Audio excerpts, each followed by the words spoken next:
Hey friends, so we are going to be detectives today for math. So what we're going to be looking at here on this kind of slideshow is we're going to be looking at some number lines and we're going to have to figure out what numbers that they are wanting us to find. All right. So here we're going to be listening for some clues to tell us kind of what number we're looking for. So some of the clues might sound like this. The number is greater or bigger than 70 or less or smaller than 75. And we can use a hundreds chart if you have those at home, or we can use a number line, which they gave us here.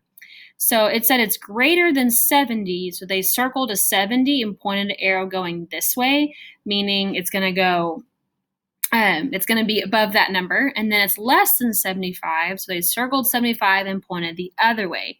So these blue arrows are showing us what number they could be talking about. So it could be 71, 72, 73, or 74.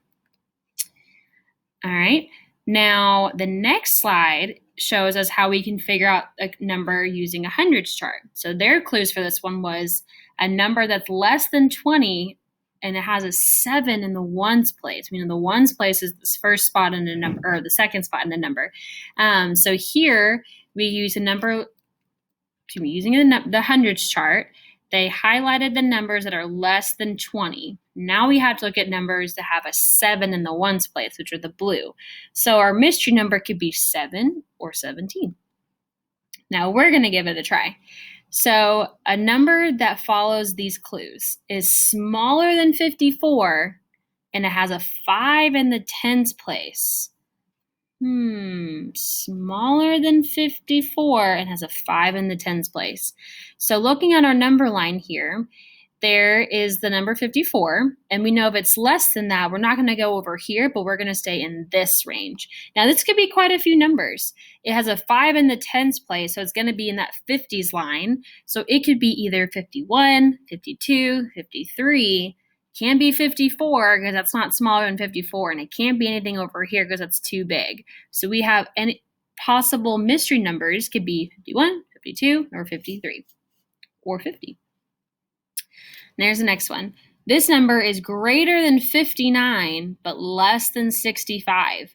So greater than 59 and less than 65. So it's between those two numbers. So that could be 60, 61, 62, 63, or 64. Have lots of options because those are all greater than 59 and less than 65.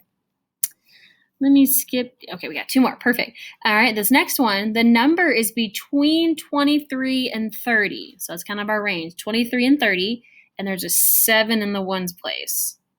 And that kind of keeps it pretty specific. So between 23 and 30, I'm going to count those numbers, and let's see which one has a 7 in the ones place. 23, 24, 25, 26, 27, 28, 29, 30. Only one of those numbers had a 7 in it, and that was 27. All right, and our last one, this number is greater than 64, but less than 71. So a number between 64 and 71. Which one do you think it could be between those two numbers? Can't be 80, that's too big. And it can't be 50, that's too small. Can't be 60, that's too small. It could be 65 or 66 or 67 or 68 or 69 or 70. Those could be some of our mystery numbers.